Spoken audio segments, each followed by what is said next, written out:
The morning fog slowly rose above the quiet streets of Fallon, a small town in the valley where everyone knew their neighbors and news traveled faster than the wind. At 6:30 a.m., the alarm clock rang at 247 Maple Street, just as it had every morning for the past 15 years. David Connor opened his eyes and lay still for a few seconds, listening to the sounds of the house. Sarah was already up. He could hear her moving around in the kitchen downstairs, making breakfast.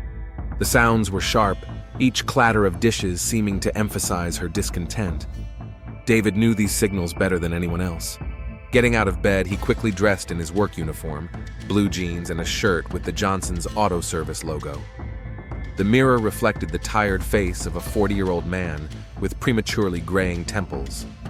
David ran his hand over his stubble, avoiding his own gaze.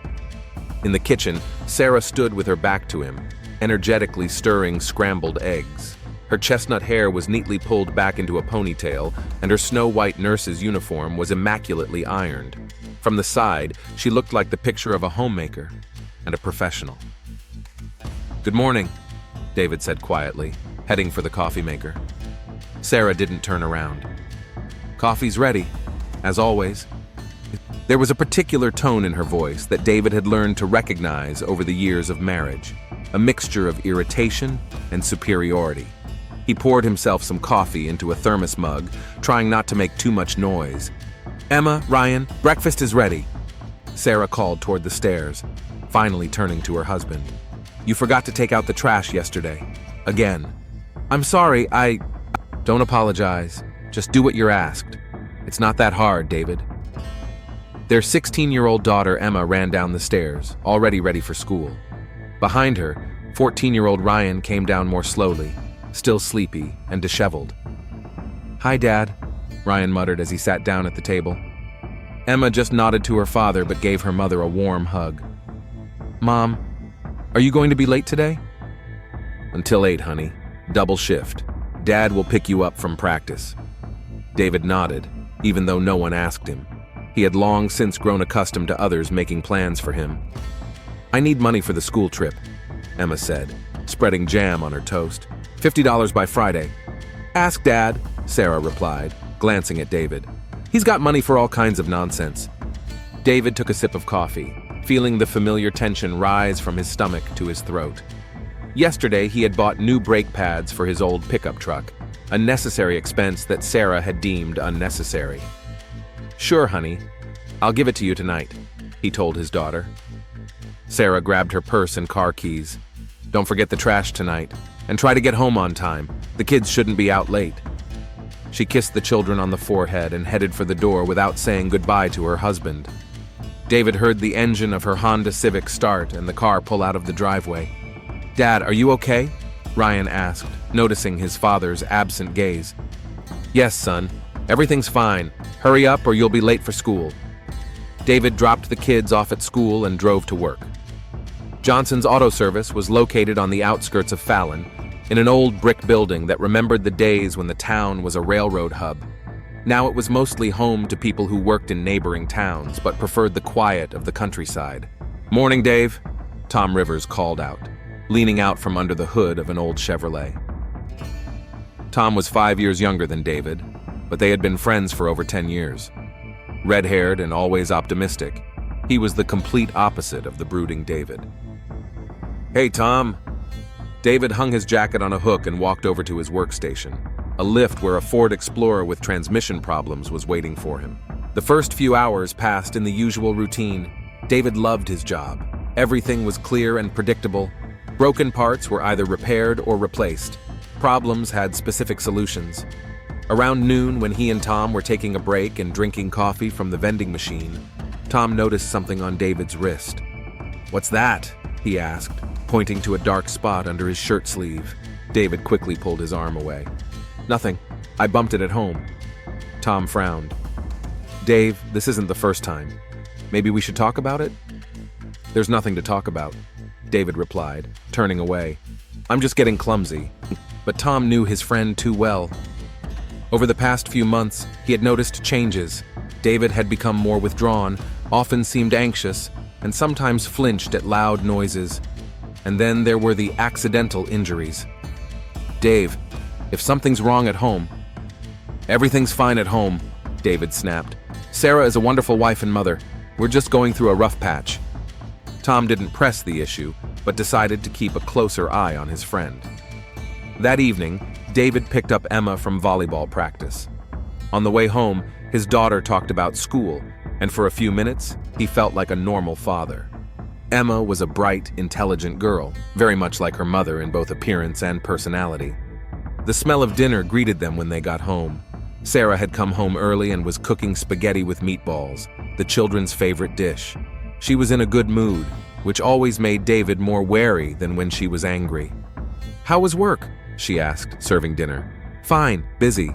"Good, we need the money. Ryan needs new sneakers for gym class, and Emma's prom is coming up." David nodded. His salary as a mechanic was modest, but they got by. True, Sarah always found a way to spend every dollar. At dinner, the children talked about school. Ryan got an A in math, and Emma was elected captain of the volleyball team. David was proud of them, but he noticed that the children mostly turned to their mother as if his opinion didn't matter. "Dad, are you going to my game on Saturday?" Emma asked. David looked at Sarah. "Sure, if Mom doesn't mind." "Why would I mind?" Sarah asked with a slight smile that didn't reach her eyes. "Just remember that we have a PTA meeting after the game." David didn't remember any meeting, but he didn't argue. After dinner, the children went to do their homework. David was washing the dishes when Sarah came up behind him. "Tom called today," she said quietly. "He asked how things were going." David tensed. "And what did you say?" "That everything was fine, of course. But I wonder why he called." Her voice grew colder. "Did you say anything to him?" "No, I didn't say anything." "Good. Because our family business is our business. You understand that, don't you, David?" He nodded without turning to face her. "Words aren't enough," Sarah said, and David felt her hand rest on his shoulder. At first it was soft, almost gentle. Then her fingers dug into the spot where the bruise had formed yesterday. David clenched his teeth, not making a sound. "I said words aren't enough," Sarah repeated, increasing the pressure. "I understand," David exhaled. "Okay." She let go of him and kissed him on the cheek. "I'm going to take a bath. Don't forget to take out the trash." When Sarah went upstairs, David remained standing at the sink, staring out the window at the quiet street in Fallon. The windows in the neighboring houses were lit, and he could see the silhouettes of other families. They were eating dinner, watching TV, living their normal lives. He took the crumpled card out of his pocket that Dr. Miller had given him a few weeks ago during his routine checkup. "Falona Family Support Center," it said. "We can help." David stared at the card for a long time, then shoved it back into his pocket. Tomorrow, he would tell Tom that everything was fine. He would convince him that there was nothing to worry about. For now, he would take out the trash, check that the doors were locked, and go to bed next to his wife, who tomorrow morning would once again be the perfect example for all of Fallon. But tonight, like many nights before, David Connor would lie awake, feeling like a prisoner in his own home. It had been 2 weeks since Tom first noticed the bruise on David's wrist. During that time, the atmosphere in the Connor home on Maple Street had become increasingly tense, although outwardly nothing had changed. Saturday morning began with screams. David woke up to the sound of breaking dishes in the kitchen, followed by Sarah's sharp voice. "Ryan, come here right now." David quickly got dressed and went downstairs. Shards of a mug lay scattered on the kitchen floor, and his 14-year-old son stood in front of his mother with his head bowed. "What happened?" David asked. "Your son broke my favorite mug," Sarah replied without taking her eyes off Ryan. "The one my mother gave me." Ryan looked up at his father. "Dad, I didn't mean to. I just wanted to pour some milk." "You didn't mean to?" Sarah took a step closer to her son. "How many times have I told you to be careful? How many times?" David saw his son's hands shaking, and something tightened in his chest. "Sarah, it's just a mug. I'll buy a new one." The woman slowly turned to her husband. "Just a mug? It was a memory of my mother. But of course you don't care." "That's not what I meant." "What did you mean, David?" Sarah's voice grew quieter, which was even worse than shouting. "That my feelings don't matter? That our son can do whatever he wants without consequences?" Emma appeared in the doorway, drawn by the noise. Seeing the scene, she quickly stood next to her mother. "Mom, is everything okay?" she asked, putting her arms around Sarah's shoulders. "Yes, sweetheart. Your brother was just being careless again, and your father thinks that's okay." David felt the situation spiraling out of control. "Ryan, go upstairs. I'll clean up the mess." "No," Sarah said sharply. "He'll clean it up himself. Let him learn to take responsibility for his actions." Ryan looked at his father with pleading eyes, but David didn't know what to say. Anything he said would only make the situation worse. For the next half hour, the boy knelt on the floor picking up the tiny shards, while Sarah stood nearby, commenting on his every move. David watched from the corner of the kitchen, feeling completely helpless. After breakfast, Sarah left for her shift at the hospital, taking Emma with her to volleyball practice. The house was finally quiet. "Dad," Ryan said quietly, approaching his father, who was sitting at the kitchen table with a cup of coffee. "I really didn't mean to break the mug." "I know, son." David hugged the boy. "Don't worry about it. Mom was upset." "She's always upset," Ryan muttered. "At least when you're around." His son's words hit David like a slap in the face.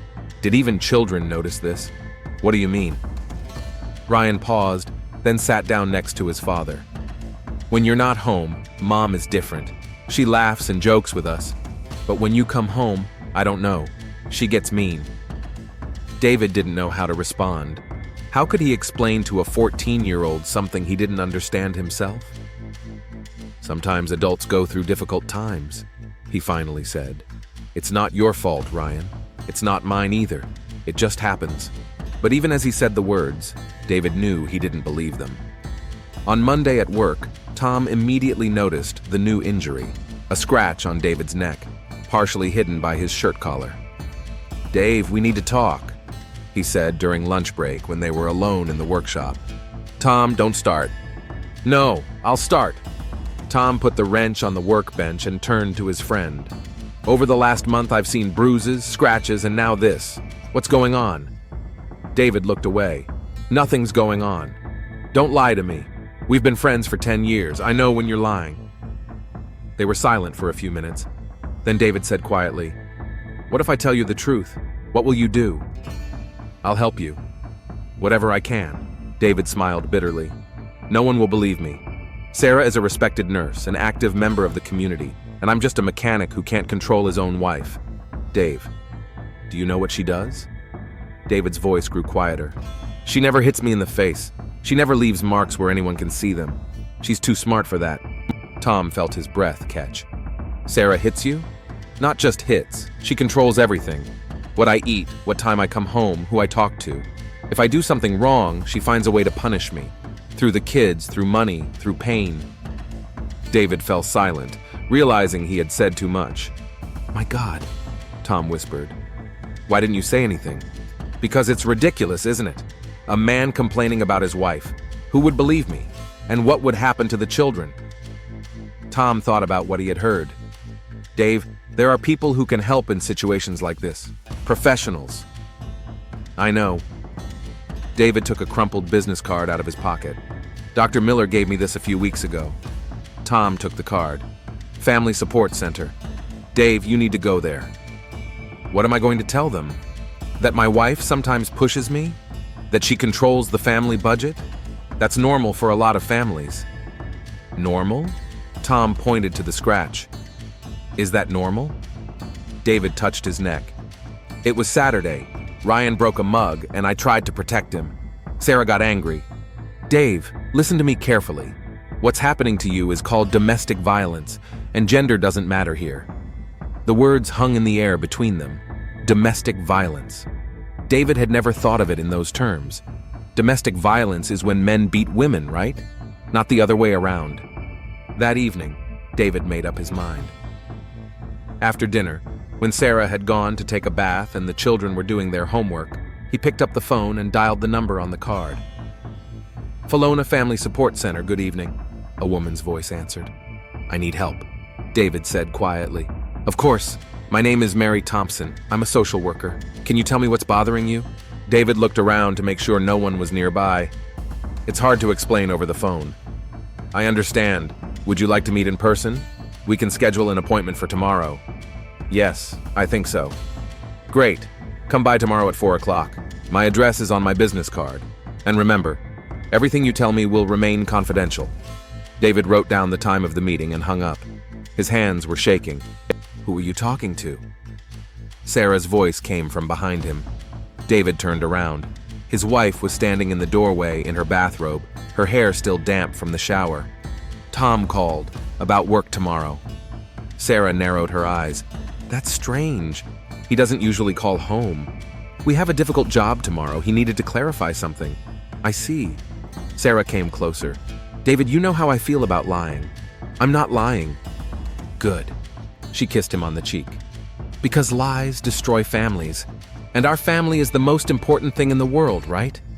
That's true, David agreed. The next day dragged on agonizingly. David could hardly concentrate on his work, thinking constantly about the upcoming meeting. Tom tried several times to talk to him, but David waved him away. At 3:30, he told his boss he wasn't feeling well and left early. The Family Support Center was located in a small building next to the city library. David sat in his car in front of the entrance for a few minutes, gathering his courage. Mary Thompson was a woman in her mid-40s with kind eyes and a calm voice. Her office was cozy, soft chairs, warm lighting, no formal desks. Thank you for coming, she said when David settled into a chair. It takes courage. I'm not sure I'm doing the right thing, he admitted. Tell me about your situation. Take your time, and David told her. At first hesitantly, then more and more openly, about the control, the fear, how he tiptoed around the house trying not to anger his wife, about the children who saw everything but didn't understand, about his own feelings of shame and helplessness. Mary listened attentively, occasionally asking clarifying questions. When David fell silent, she said, "What you are describing is domestic violence, and you are not alone. About 1/3 of domestic violence victims are men." "But she's a woman," David objected. "She's smaller than me, weaker." Domestic violence isn't just physical force. It's control, manipulation, psychological pressure. The gender of the abuser doesn't matter. Mary explained the different forms of domestic violence to him, told him about cycles of aggression and reconciliation, and how isolation reinforces control. Every word she said resonated with David.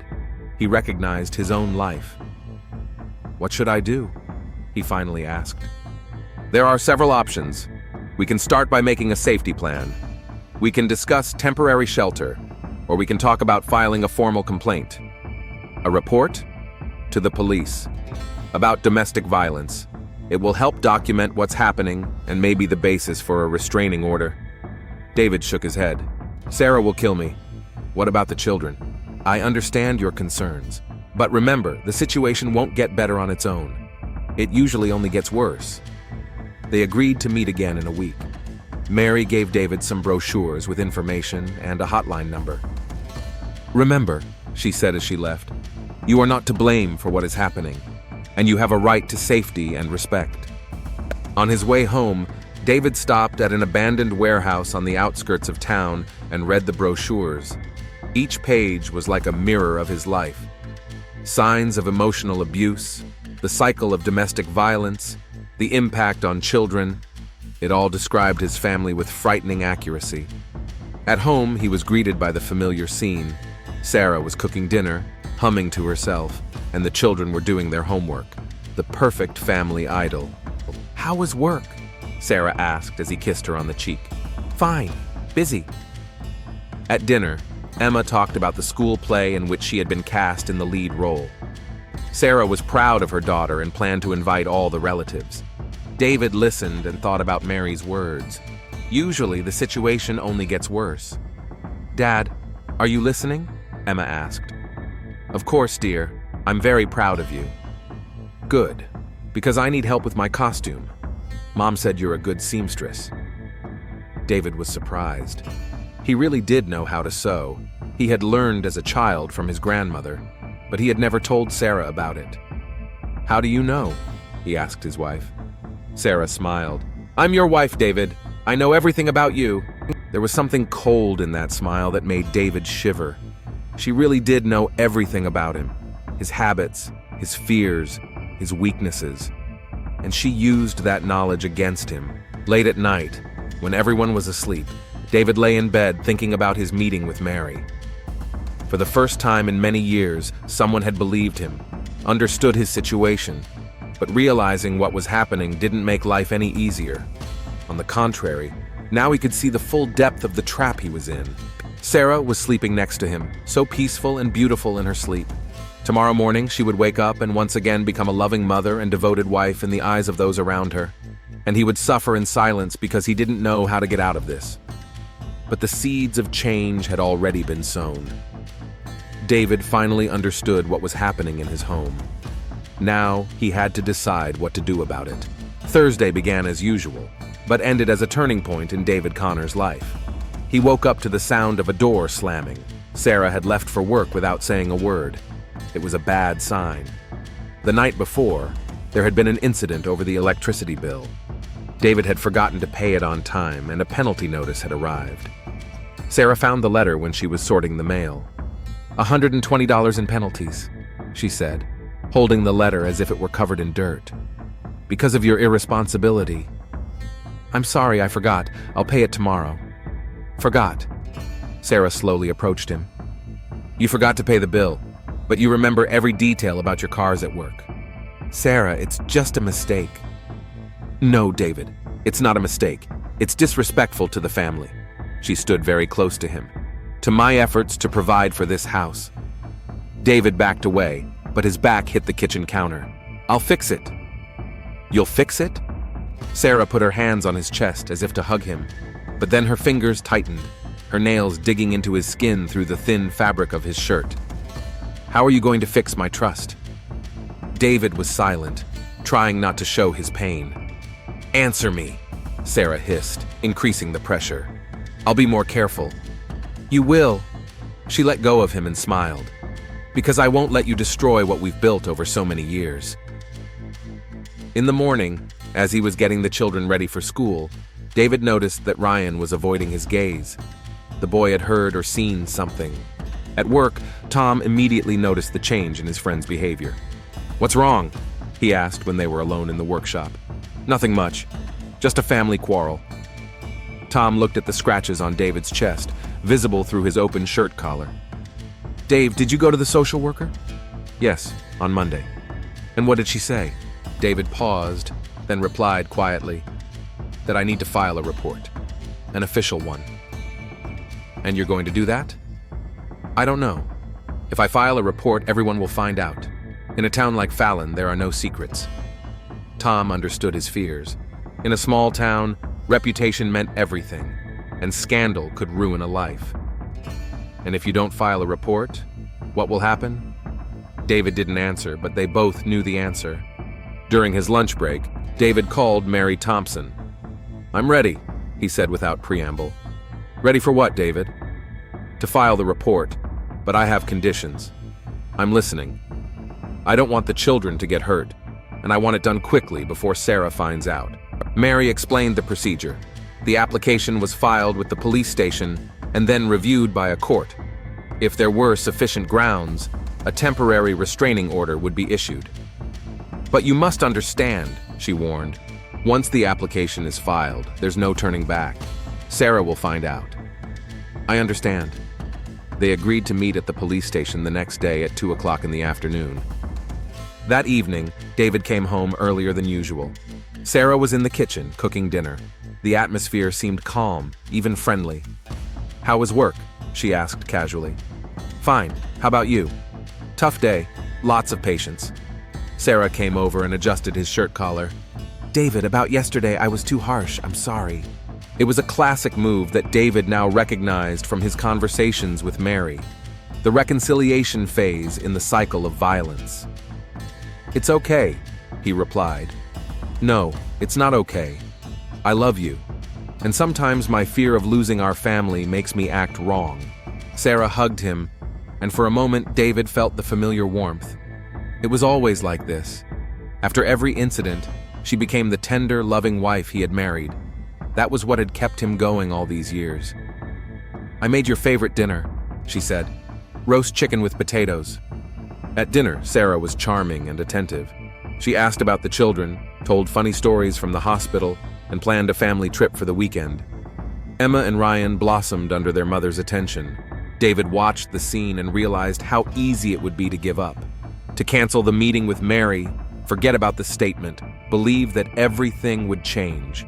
But the scratches on his chest still hurt, reminding him of reality. After dinner, when the children had gone to do their homework, Sarah suggested watching a movie. They settled down on the sofa, and she rested her head on his shoulder. "You know what I'm thinking about?" she said quietly. "What?" "About how we met. Remember that night at the bar?" David remembered. Sarah was the most beautiful girl in the room, and he was a shy mechanic who barely dared to talk to her. "You were so cute," she continued. "So vulnerable. I immediately wanted to protect you." Now those words sounded ominous. Protect or control. "I want us to be happy again," Sarah said, lifting her head and looking him in the eyes, "like we were in the beginning." "I want that too." "Then let's forget all the bad stuff. Let's start with a clean slate." David nodded, but deep down he knew that tomorrow everything would change forever. Friday began with a disturbing dream. David dreamed that he was drowning in a swamp, and Sarah was standing on the shore, reaching out her hand. But when he tried to grab it, she pulled her hand away and laughed. At work, he could hardly concentrate. Tom asked him several times if everything was okay, but David just nodded. At 1:30, he told his boss he was going to the doctor and drove to the police station. Mary was already waiting for him at the entrance. "Are you ready?" she asked. "No, but I'll do it." The officer on duty, Sergeant Collins, listened to David's story with professional calm. He asked specific questions, took notes, and photographed the visible injuries. "Mr. Connor," he said when the formalities were over, "I must warn you. Your wife will be notified of the report within 24 hours. If the court finds sufficient grounds, she will be issued a temporary restraining order." "What does that mean?" "She will not be allowed to come within 100 yards of you or the children, and she will have to leave the family home." David felt his head spin. It was all becoming real. "What about the children?" "You will retain temporary custody until the court makes a final decision." Mary put her hand on his shoulder. "David, you made the right choice. It's difficult, but it's the right thing to do." He signed the documents with a trembling hand. On the way home, David stopped at a lake on the outskirts of Fallon. He sat in his car and stared at the water, trying to comprehend what had happened. In a few hours, his life would change dramatically. The phone rang. It was Tom. "Dave, where are you? Sarah called work looking for you." David's heart sank. "What did she say?" "She asked what time you left and where you went. I said you went to the doctor." "Okay, thanks." "Dave, are you okay? You sound strange." "Everything's fine. See you on Monday." David turned off his phone and drove home. Sarah greeted him at the door with a smile, but there was a hint of alarm in her eyes. "How was the doctor?" she asked. "Just a routine checkup. Everything's fine." "Good." She kissed him on the cheek. "I was worried." At dinner, Sarah was especially attentive, but David could feel her searching gaze. She suspected something. "Dad, tomorrow's the game," Emma said. "Are you coming?" "Of course, sweetheart." "What about Mom?" David glanced at Sarah. If the court issued a restraining order tomorrow, she wouldn't be able to be with the children. "Mom's working," Sarah replied, "but Dad will definitely come." Late at night, when everyone had gone to bed, David lay in bed listening to his wife's breathing. Tomorrow morning, she would find out about the statement. What would she do? How would she react? Around midnight, Sarah woke up and turned to him. "David, are you awake?" "Yes." "What are you thinking about?" "Nothing in particular." She moved closer.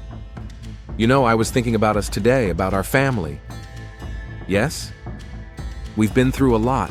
There have been difficult times, but we've always managed together." David was silent. "Whatever happens, we have to stick together," Sarah continued. "Family is all we have." There was something threatening in her voice, even though her words were gentle. "I love you, David, and I won't let anyone destroy our family." She kissed his neck. but David felt her teeth bite lightly into his skin. "No one," she whispered. David closed his eyes and tried to sleep, but sleep would not come. He lay in the darkness, knowing that tomorrow would change everything. The statement had been filed. The papers had been submitted. There was no turning back. But something deep inside told him that Sarah wouldn't back down so easily. In 15 years of marriage, he had gotten to know her well enough to know that she would fight for control until the end. And that fight could be fatal for all of them. Saturday, October 15th, began as usual for the residents of Fallon. Mrs. Gardner from across the street was watering her flowers on the porch at 7 in the morning, as always. The postman, Mr. Brown, was delivering the mail along his usual route. Everything looked normal at 247 Maple Street as well. David woke up first and quietly went down to the kitchen, trying not to wake his family. Outside, a light rain was falling, giving the morning a gray, dreary hue. He put the coffee on and sat down at the table, trying to collect his thoughts. Today, Sarah was supposed to receive notification of the application. Perhaps the police officer was already standing at the hospital door, waiting for her shift to end. David imagined her face when she read the documents, and he winced. "Up early," Sarah's voice sounded behind him. David turned around. His wife stood in the doorway in her robe, her hair tousled but her eyes completely alert. "Couldn't sleep," he replied. Sarah came closer, studying his face. "You look tired. Maybe you have a fever?" She placed her hand on his forehead, but it felt cold. "I'm fine." "Okay." Sarah poured herself some coffee and sat down across from him. "I'm on call starting at 10 today. Will you pick up Emma after her game?" "Yes, of course." They sat in silence, each lost in their own thoughts. David thought about how this might be their last morning together as a family. Sarah just looked at him with an inscrutable expression on her face. At 9 o'clock, the children got up. Emma was excited about the upcoming game. It was the school volleyball championship final. Ryan complained about his math test on Monday. "Mom, are you sure you can't come?" Emma asked over breakfast. Sarah stroked her daughter's head. "Unfortunately, no, but Dad will be cheering for you twice as hard." At 9:30, Sarah got ready for work. She said goodbye to the children at length, hugging them tighter than usual. She kissed David on the cheek, lingering with her lips near his ear. "See you tonight," she whispered. There was something final in her voice. After she left, the house filled with the familiar Saturday sounds. The children got ready for their activities and turned on the TV. David tried to look normal, but every ring of the phone made him jump. At 2 o'clock, he and Ryan drove to Emma's game. The school gym was full of parents and students. David sat in the stands, watching the game, but his mind was far away. Emma played brilliantly, and her team was winning. During the break between sets, Mrs. Wilson, the mother of one of Emma's classmates, approached him. "Where's Sarah?" she asked. "She doesn't usually miss the games." "At work. Double shift." "That's a shame. Emma plays so well." David nodded, continuing to watch his daughter. She was so strong, so confident, like Sarah had been at her age probably. Emma's team won, and the girl was beaming with happiness. On the way home, she talked non-stop about every moment of the game. Ryan teased his sister that she just hit the ball, but it was clear that he was proud of her. A surprise awaited them at home, a note from Sarah on the kitchen table. "Congratulations to Emma on her win. Cake is in the fridge. I'll be home late. Love you all. S." David frowned. How did she know about the win? The game had ended just an hour ago. "How did Mom know we won?" Emma asked, taking a chocolate cake out of the refrigerator. "Probably one of the parents told her," David replied, but his uneasiness grew. The evening passed quietly. The children did their homework and watched TV. David cooked dinner, constantly glancing at the clock. Sarah was supposed to be back by 11. At 10 past, the phone rang. It was Sarah. "David, my shift is running late. Emergency surgery. I'll be home very late." "Okay, we'll be fine." "Are the kids okay?" "Yes, Emma won her game." "I know, see you when I get home." She hung up without saying, "I love you," as she usually did. By 11 o'clock, the children were in bed. David was left alone in the living room, flipping through TV channels. but unable to concentrate on anything. Every sound outside, a car passing by, a dog barking, a branch scraping against the window, made him tense. At midnight, he heard the sound of a car pulling into the driveway. David looked out the window and saw the headlights of Sarah's Honda Civic. She sat in the car for a few minutes without getting out. Finally, the door slammed, and he heard her footsteps on the porch steps. The key turned in the lock. David met her in the hallway. "How did the surgery go?" he asked. Sarah took off her jacket without looking at him. "Complicated. The patient is in intensive care." She looked tired, but there was a tension in her movements. "Are the kids asleep?" "Yes. Ryan asked me to tell you goodnight." Sarah nodded and headed for the kitchen.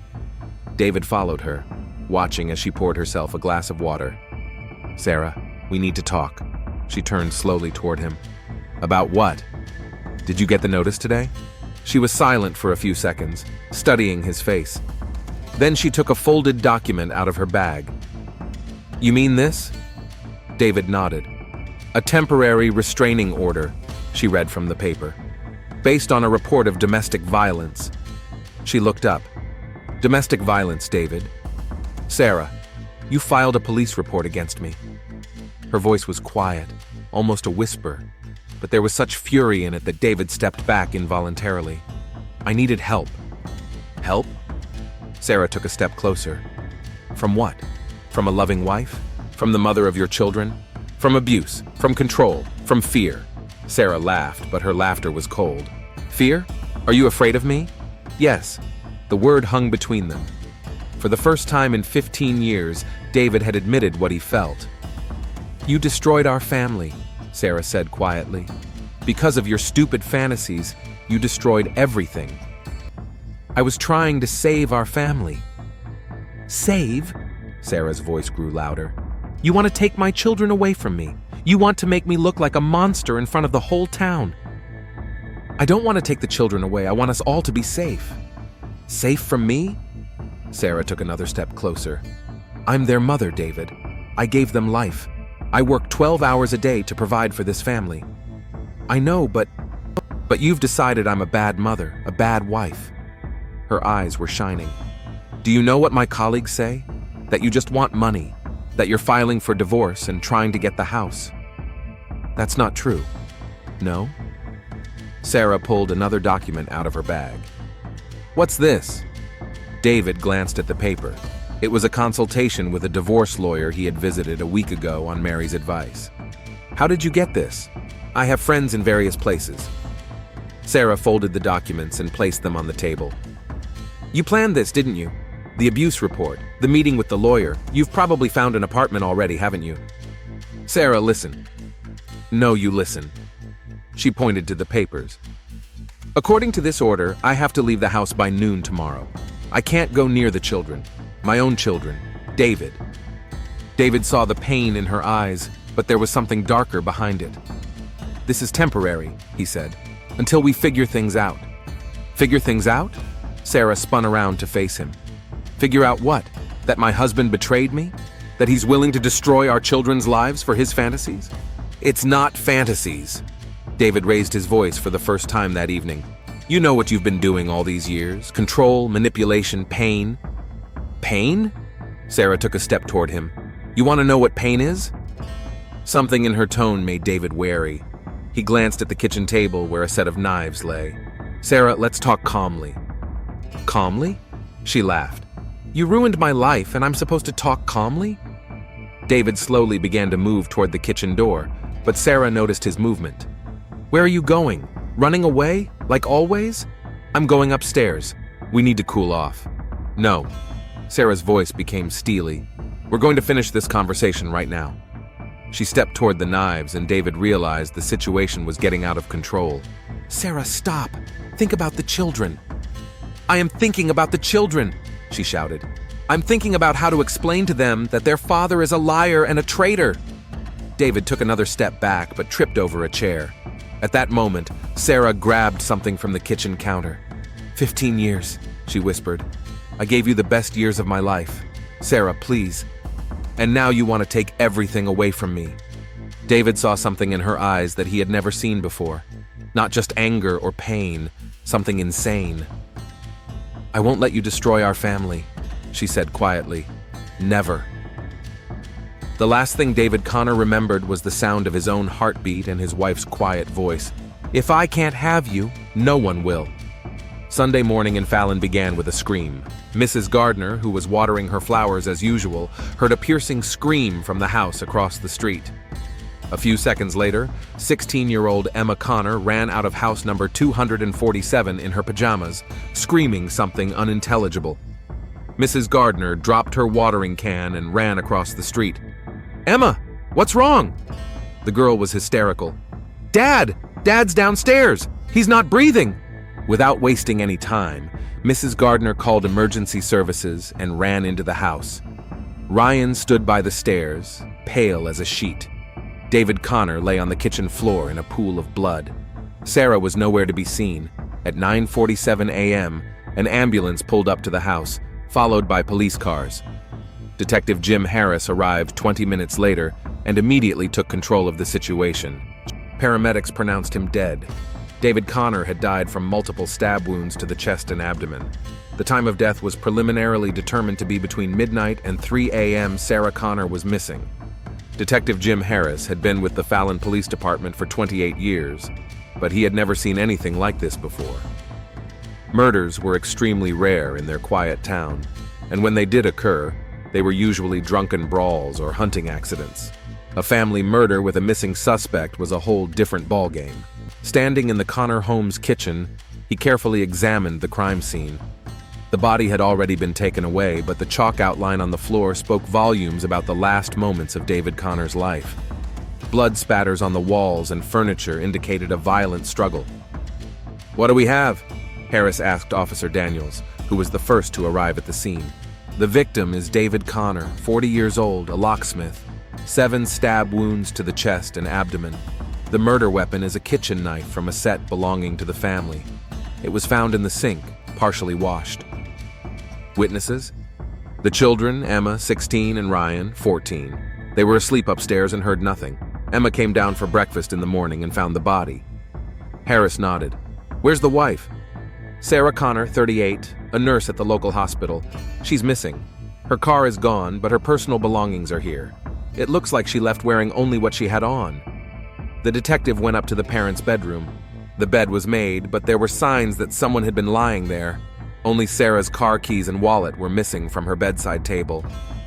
"Officer Daniels, where are the children now?" "At the neighbors, Mrs. Gardner. She knows them and agreed to look after them." "Good. I need to talk to them. But first, put out an APB for a Honda Civic license plate number." He glanced at his notebook. "PLM 4729. And contact the hospital to find out the details of Sarah Connor's shift yesterday." An hour later, Harris was sitting in Mrs. Gardner's living room across from 2 traumatized teenagers. Emma was holding her younger brother's hand, both of them pale and confused. "I know this is very difficult for you," the detective began gently, "but I need to ask you a few questions to find your mother and figure out what happened." Emma nodded. "We want to help. Tell me about last night. What time did your mom come home?" "Around midnight," Emma replied. "She worked late. She said she had an emergency surgery." "Did you hear your parents talking?" The children looked at each other. Ryan lowered his eyes. "They were talking in the kitchen," the boy said quietly. "Their voices were soft at first, then they got louder." "Did you hear what they were saying?" "Something about some documents," Emma recalled. "Mom was upset." Harris took notes. "Did your parents often argue?" The children exchanged glances again. "Sometimes," Emma replied cautiously, "but not like that." "Not like what?" Ryan suddenly spoke up. "Usually Mom yells at Dad and he doesn't say anything. But yesterday Dad was talking loudly too." "Ryan," his sister warned. "No, it's important," the boy insisted, turning to the detective. "Something's been wrong lately. Dad's been sad and Mom's been mean." "Mean how?" "She always controlled Dad. She told him what to do, where to go, and if he did something wrong, she punished him." Emma looked at her brother in surprise. "What are you talking about?" "You saw the bruises," Ryan said quietly. "On Dad's arms and neck. He said he fell or bumped into something, but I knew that wasn't true. Harris felt the picture coming together. Ryan, do you think your mom hit your dad? The boy nodded, starting to cry. And I didn't do anything. I should have helped him. Emma hugged her brother, but the detective saw the shock of realization in her eyes. She was beginning to understand what her younger brother had known for a long time. The next stop was the hospital. The head nurse, Mrs. Porter, confirmed that Sarah Connor had indeed worked the previous day, but her shift had ended at 10 p.m., not midnight as she had told her family. She left at 10:15, Mrs. Porter said. There were no emergency surgeries. I was surprised she asked to leave early. Sarah was always very responsible. How did she look when she left? Agitated, nervous. She said she had urgent business at home. Harris asked for the surveillance footage. The footage showed Sarah leaving the hospital at 10:17 p.m., clutching a document in her hand. Johnson's auto repair shop was the next stop. Tom Rivers was waiting for the detective at the entrance, smoking and shifting nervously from foot to foot. Dave was my best friend, he said as soon as Harris introduced himself. I knew something was wrong. I should have insisted on talking to him. Tell me what you know. Tom told him about the bruises, about David's strange behavior, about how he had gradually become more withdrawn and fearful.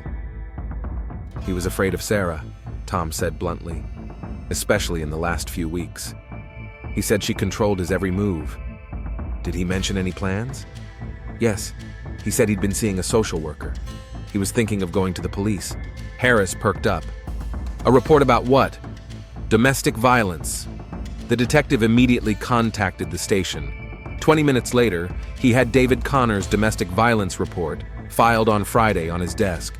Attached were photos of the injuries and a doctor's report. Harris called Mary Thompson. I've been working with David for the past 2 weeks, said the social worker. He was a classic victim of domestic violence, intimidated, isolated, blaming himself for what was happening.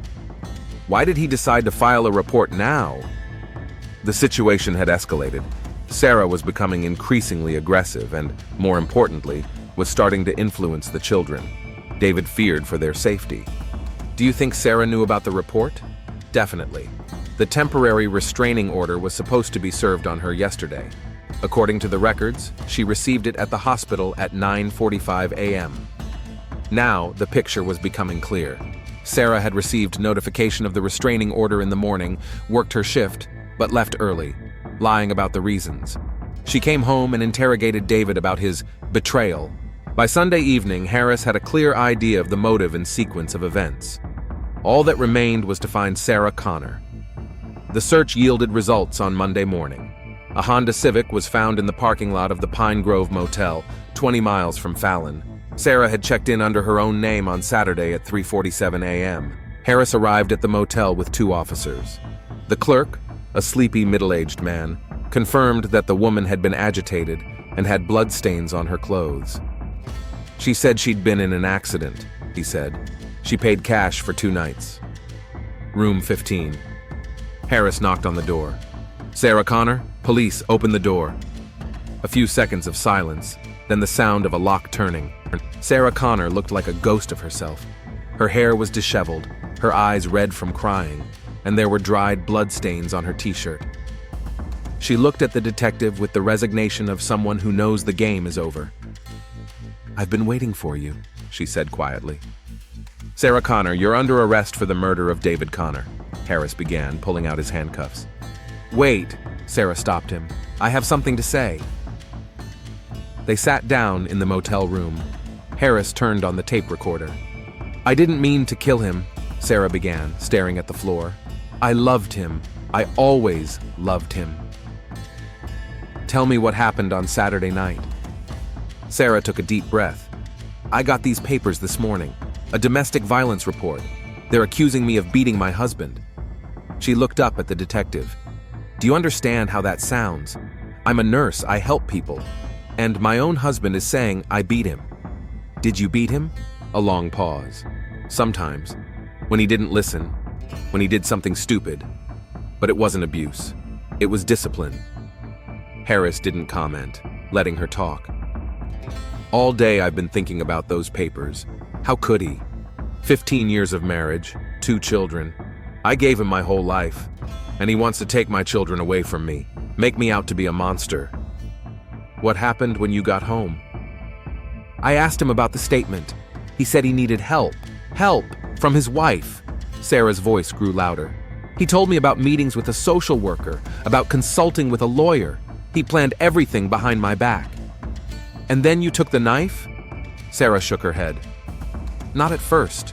I tried to explain to him that he was destroying our family, that the children would be left without a mother. But he wouldn't listen. He said he was afraid of me. She laughed bitterly. Afraid of his own wife. Sarah, tell me exactly what happened. He tried to leave. He said we'd talk about it in the morning. But I knew the police would come in the morning and take me away. I'd never see my children again. Tears rolled down her cheeks. I couldn't let that happen. You took the knife. I didn't mean to kill him. I just wanted to stop him, to make him listen to me. But he started yelling, tried to grab the knife. We struggled. Sarah fell silent, covering her face with her hands. And you stabbed him 7 times, Harris finished. I don't remember. It all happened so fast. When I came to, he was lying on the floor, not breathing. What did you do then? I tried to clean the knife. I got dressed. I took the keys and left. I couldn't look at him. And I couldn't stay. The kids would wake up and see. Why didn't you call an ambulance? Sarah looked up at him. He was dead. I know a dead man when I see one. 8 years working in intensive care. Harris turned off the tape recorder. Sarah Connor, you are under arrest on suspicion of first-degree murder. On the way to the station, Sarah asked, what will happen to the children? Social services will find them a temporary family. Do you have any relatives? My sister is in Denver. Will Emma and Ryan ever forgive me? Harris didn't answer. There was no good answer to that question. A week later, the case was handed over to the district attorney's office. Sarah Connor confessed to the murder of her husband and was sentenced to 25 years in prison. The children moved in with their aunt in Denver. The house on Maple Street was sold, and the proceeds were put into accounts for Emma and Ryan. Tom Rivers thought about his friend every day and wondered if he could have changed anything if he had acted more decisively. Mary Thompson continued to work with victims of domestic violence, telling David's story as an example of how violence has no gender. Fallon returned to his quiet life, but the residents remembered the Connor family tragedy for a long time. It was a story about how years of abuse can be hidden behind the facade of a perfect marriage, and how sometimes trying to break the cycle leads to tragedy. In Detective Harris's police file, the Connor case served as a reminder that domestic violence is not just about bruises and broken bones. It is about control, fear, and isolation that can push a situation to the point of no return. And somewhere in Denver, 2 teenagers were trying to build a new life, carrying with them the memory of a father who tried to protect them and a mother who couldn't let go of her power over the family.